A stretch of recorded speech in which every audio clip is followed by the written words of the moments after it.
Hi ಎಲ್ರಿಗೂ ನಮಸ್ಕಾರ. ನಾನು ನಿಮ್ಮ ಕೃಷ್ಣಮೂರ್ತಿಸ್ ಕಿಚನ್ಗೆ ನಿಮಗೆಲ್ಲರಿಗೂ ಸ್ವಾಗತ. ಇವತ್ತಿನ ಈ ಒಂದು ವಿಡಿಯೋದಲ್ಲಿ ಶಾವಿಗೆ ಪಾಯಸನ ತುಂಬ ಪರ್ಫೆಕ್ಟ್ ಕನ್ಸಿಸ್ಟೆನ್ಸಿಲಿ ಮಾಡಿ ತೋರಿಸ್ತೇನೆ. 10 ತಾಸಿನ ನಂತರನೂ ಇದರ ಕನ್ಸಿಸ್ಟೆನ್ಸಿಲಿ ಏನೂ ಡಿಫ್ರೆನ್ಸ್ ಆಗಲ್ಲ. ನೀವು ಬ್ಯಾಚುಲರ್ ಆಗಿರಿ ಯಾರಾಗಿರಿ ತುಂಬ ಸುಲಭವಾಗಿ ಈ ಪಾಯಸನ ಮಾಡ್ಬೋದು. ಬನ್ನಿ ಹಾಗಿದ್ರೆ ವಿಡಿಯೋ ಶುರು ಮಾಡೋಣ.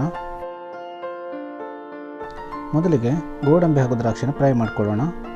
ಈ ಪಾತ್ರೆಗೆ 1 ಟೇಬಲ್ ಸ್ಪೂನ್ ಆಗೋಷ್ಟು ತುಪ್ಪ ಹಾಕ್ಕೊಳ್ಳೋಣ. ಗ್ಯಾಸ್ ಫ್ಲೇಮನ್ನು ಮೀಡಿಯಮಲ್ಲೇ ಇಟ್ಕೊಳ್ಳಿ. ಈಗ ಇದಕ್ಕೆ 3 ಟೇಬಲ್ ಸ್ಪೂನ್ ಆಗೋಷ್ಟು ಗೋಡಂಬಿ ಸೇರಿಸ್ಕೊಳ್ಬೇಕು.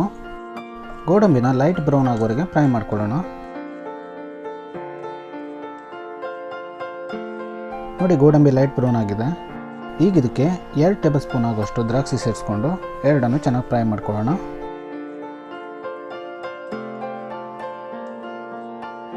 ನೋಡಿ, ಇವೆರಡು ಚೆನ್ನಾಗಿ ಫ್ರೈ ಆಗಿದೆ. ಇಷ್ಟು ಫ್ರೈ ಮಾಡಿಕೊಂಡ್ರೆ ಸಾಕು. ಈಗ ಇದನ್ನು ತೆಗೆದಿಟ್ಕೊಳ್ಳೋಣ. ಈಗ ನೆಕ್ಸ್ಟ್ ಸ್ಟೆಪ್ಪಲ್ಲಿ ಶಾವಿಗೆನ ಫ್ರೈ ಮಾಡ್ಕೊಳ್ಳೋಣ. ಗ್ಯಾಸ್ ಫ್ಲೇಮ್ ಮೀಡಿಯಮಲ್ಲೇ ಇರಲಿ. ನಾನಿಲ್ಲಿ ಪಾಯಸ ಮಾಡಲಿಕ್ಕೆ 1 ಕಪ್ ಆಗೋಷ್ಟು ಶಾವಿಗೆನ ತಗೊಂಡಿದ್ದೇನೆ. ಈಗ ಹುಟ್ಟಿಂದ ಇದನ್ನು ಕಂಟಿನ್ಯೂ ತಿರುಗಿಸ್ಕೊಡ್ತಾ ಫ್ರೈ ಮಾಡ್ಕೊಳ್ಬೇಕು.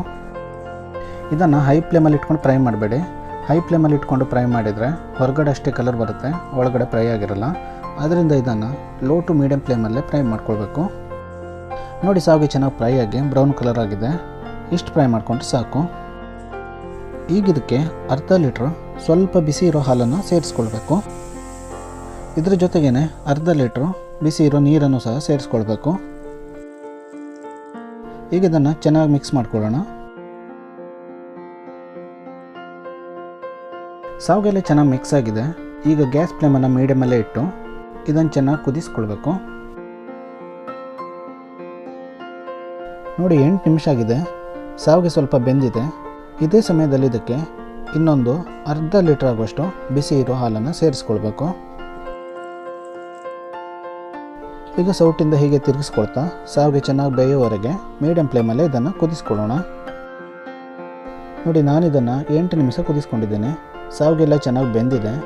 ಈಗ ಇದೇ ಸಮಯದಲ್ಲಿ ಇದಕ್ಕೆ ಸಕ್ಕರೆ ಸೇರಿಸ್ಕೊಳ್ಬೇಕು. ನಾನಿಲ್ಲಿ 1 ಕಪ್ ಆಗೋಷ್ಟು ಸಕ್ಕರೆ ಸೇರಿಸ್ತಾ ಇದ್ದೇನೆ. ನಿಮ್ಮ ರುಚಿಗೆ ತಕ್ಕಷ್ಟು ಸಕ್ಕರೆನ ನೀವು ಕಡಿಮೆ ಅಥವಾ ಜಾಸ್ತಿನ ಸೇರಿಸ್ಕೊಳ್ಬೋದು. ಆ್ಯಕ್ಚುಲಿ ಇದಕ್ಕೆ 1 ಕಪ್ ಸಕ್ಕರೆ ಸಫಿಷಿಯೆಂಟ್ ಆಗುತ್ತೆ. ಈಗ ಇದಕ್ಕೆ ಅರ್ಧ ಟೀ ಸ್ಪೂನ್ನಷ್ಟು ಏಲಕ್ಕಿ ಪುಡಿ ಸೇರಿಸ್ಕೊಳ್ಬೇಕು. ಹಾಗೆ ಫ್ರೈ ಮಾಡಿಟ್ಕೊಂಡಿರುವಂಥ ಗೋಡಂಬಿ ದ್ರಾಕ್ಷಿನೂ ಸಹ ಇದೇ ಟೈಮಲ್ಲಿ ಸೇರಿಸಿ ಚೆನ್ನಾಗಿ ಮಿಕ್ಸ್ ಮಾಡ್ಕೊಳ್ಬೇಕು. ಈಗ ಇದನ್ನು ಇನ್ನೊಂದು 2 ನಿಮಿಷ ಕುದಿಸ್ಕೊಳ್ಳೋಣ. ನೋಡಿ, 2 ನಿಮಿಷ ಆಗಿದೆ. ಈಗ ಇದಕ್ಕೆ 1 ಟೇಬಲ್ ಸ್ಪೂನ್ ಆಗೋಷ್ಟು ತುಪ್ಪ ಸೇರಿಸಿ ಒಂದು ಸಲ ಮಿಕ್ಸ್ ಮಾಡಿ ಗ್ಯಾಸ್ ಫ್ಲೇಮನ್ನು ಆಫ್ ಮಾಡ್ಕೊಳ್ಳೋಣ. 1 ಲೀಟರ್ ಹಾಲು, ಅರ್ಧ ಲೀಟರ್ ನೀರು ಮತ್ತು 100 ಗ್ರಾಮ್ ಶಾವಿಗೆ, ಇದೇ ಮೆಜರ್ಮೆಂಟಲ್ಲಿ ಪಾಯಸ ಮಾಡಿದರೆ ಪರ್ಫೆಕ್ಟ್ ಇದೇ ಕನ್ಸಿಸ್ಟೆನ್ಸಿ ಬರುತ್ತೆ ಪಾಯಸದ್ದು. ನೋಡಿ, ಶಾವಿಗೆ ಪಾಯಸ ತಯಾರಾಗಿದೆ. ನೀವು ಸಹ ಹಬ್ಬ ಹರಿದಿನಗಳಲ್ಲಿ ಈ ರೀತಿ ಪಾಯಸ ಒಂದ್ಸಲ ಟ್ರೈ ಮಾಡಿ ನೋಡಿ. ಹಾಗೆ ನನ್ನ ವಿಡಿಯೋ ಇಷ್ಟ ಆಗಿದ್ದರೆ ಲೈಕ್, ಕಮೆಂಟ್, ಶೇರ್ ಮಾಡೋದನ್ನು ಮರಿಬೇಡಿ. ಮುಂದಿನ ವಿಡಿಯೋದಲ್ಲಿ ಸಿಗೋಣ. ಧನ್ಯವಾದಗಳು.